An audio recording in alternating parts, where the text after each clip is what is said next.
Few reasons.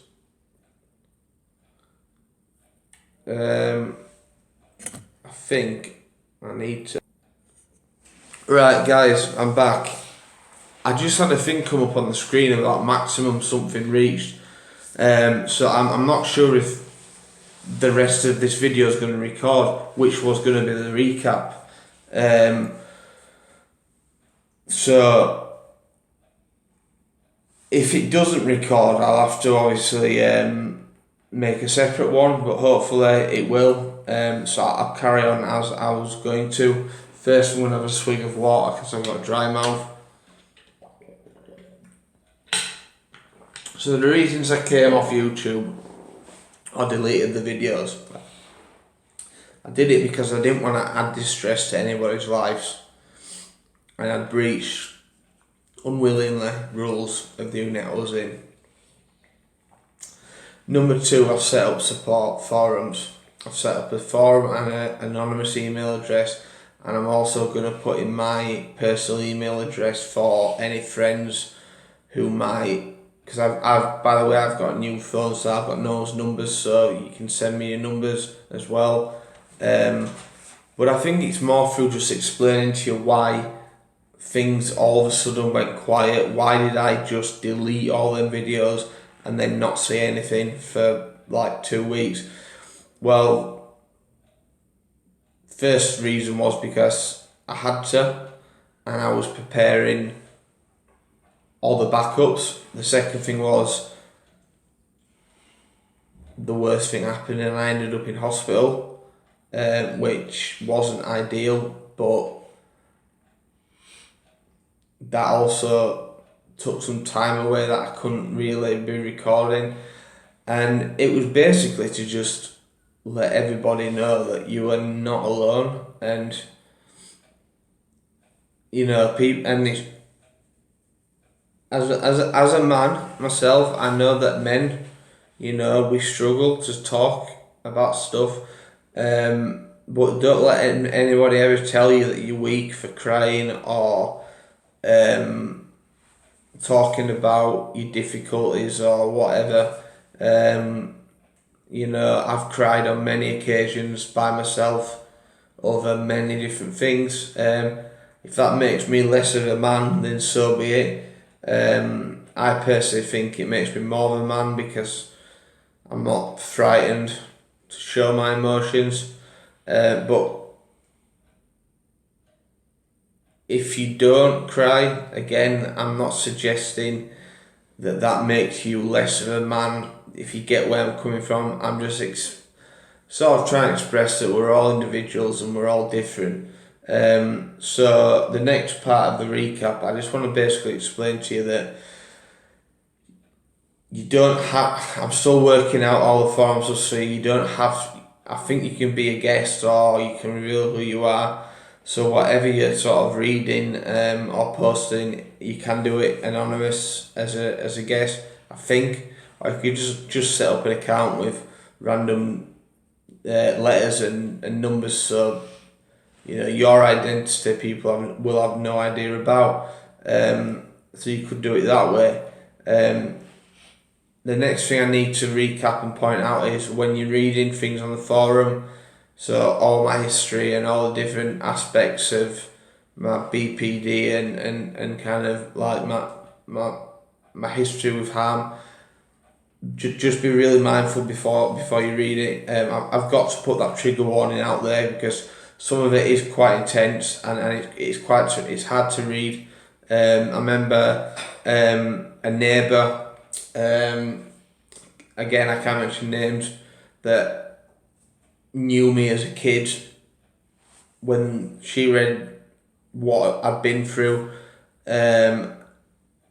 another person, they were in floods of tears because they genuinely had no idea until I basically, I think people knew I suffered with mental health problems and I had a bit of a drink problem, but I don't think they quite realised how severe the issues were.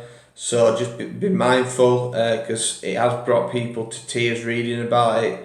There were obviously tears that didn't affect this person in a negative way because they messaged me basically saying they're there for me and you know, just explaining that it put them in tears.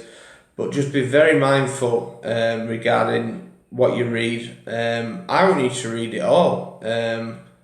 But let's just say, like, let me give you an example. Let's just say you're someone who, and this is complete hindsight, someone who has, someone who has a mood related disorder. Now, there's a section called, on the forum called Identifying Emotions, and it lists all the emotions. And it basically just explains why all these emotions are in our body and we all have them. We might not think we have them, but we all have the same emotions. Some come out more stronger than others in some people than others, but we all have them. So if you're not wanting something heavy to read, but you're wanting something light, you can read that. Anxiety is a big one. You know, I think there's a lot of good anxiety strategies that I've put up, which I think you could learn quite a lot of, and they aren't heavy. So I think the areas, you know, if you are potentially vulnerable to avoid would be the crisis management, although that could help you a lot. But again, you can understand it's got some quite direct stuff in there. My history will be something to avoid if you think it could trigger. I want you to read it, but yeah, obviously I've got to give you the right information. And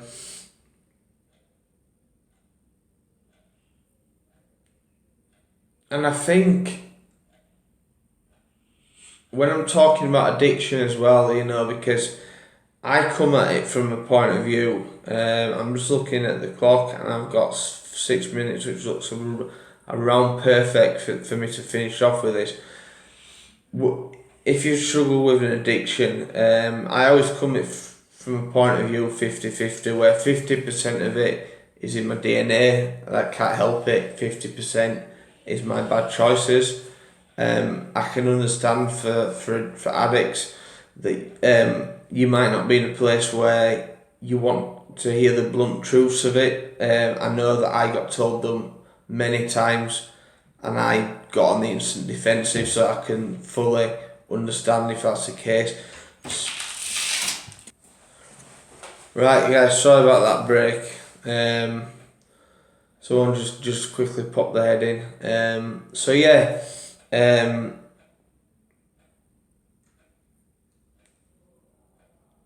I've lost my train of thought now.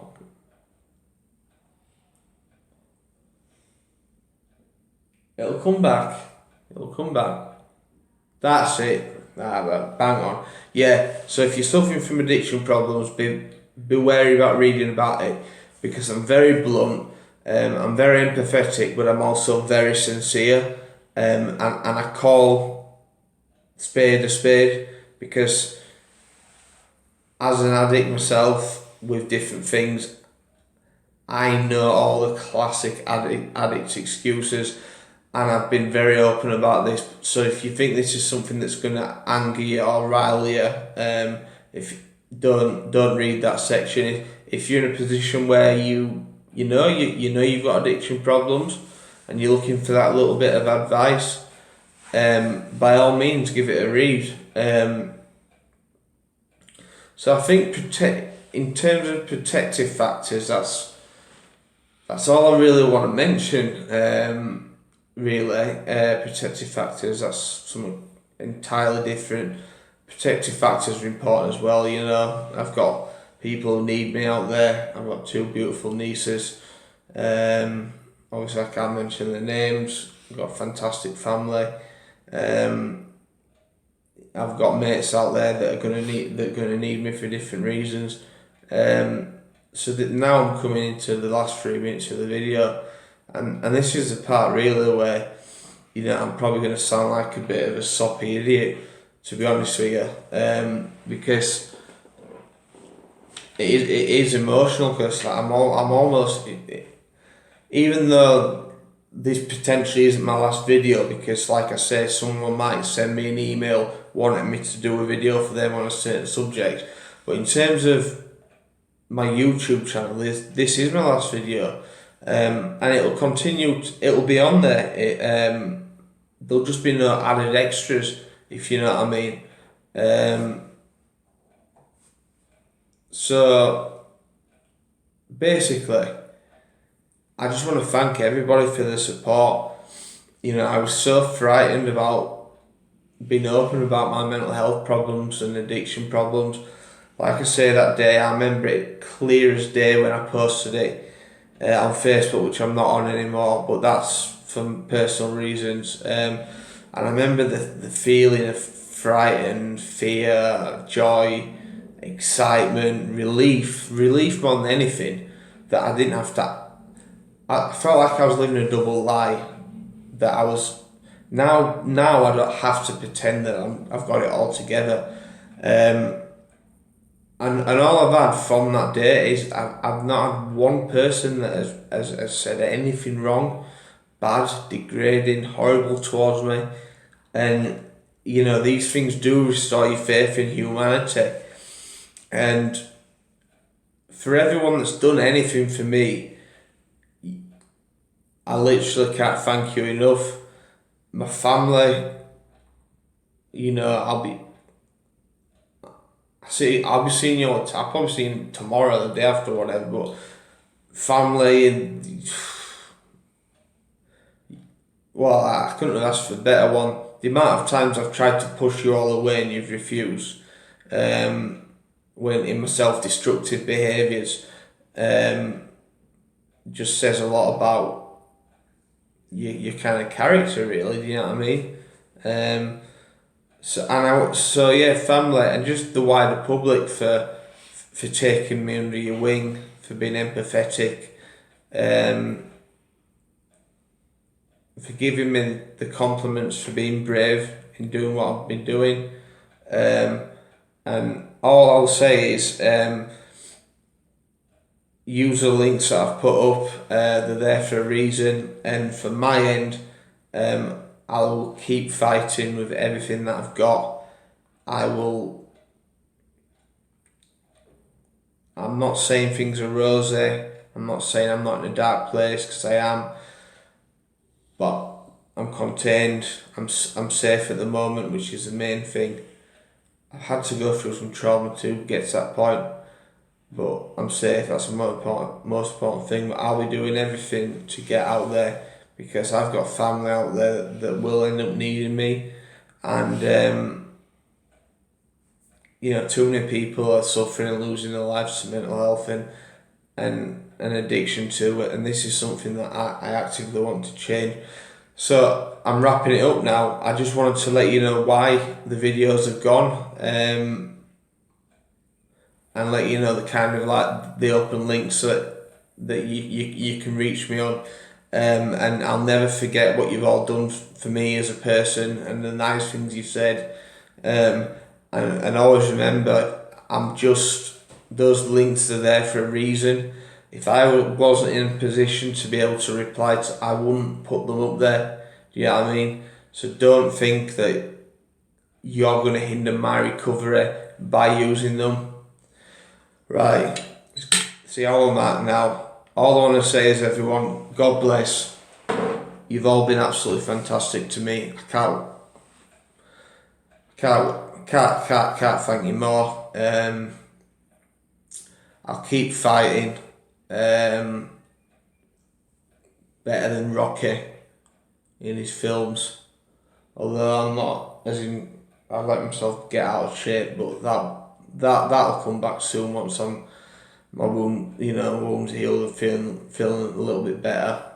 But keep up the good fight. Don't suffer in silence. Talk to somebody. You know my avenues to talk to me. If it's not me, family, friend, health professional, anyone, because trust me, bottling emotions up, it really is one of the worst things to do, and that's not me preaching. That's me just trying to give some healthy advice. And for the 9th time, I'm going to say thank you again to all of you. You guys have you've made this what it is, really. if it wasn't for your reactions, I wouldn't be able to do stuff like this. Keep in touch, look after yourself, and just remember you're not the only one, and it's okay not to be okay, and it's good to talk. Thanks for everything everybody's done for me, and I'm going to give you a big smile. See you later, guys. I'll keep fighting. Bye.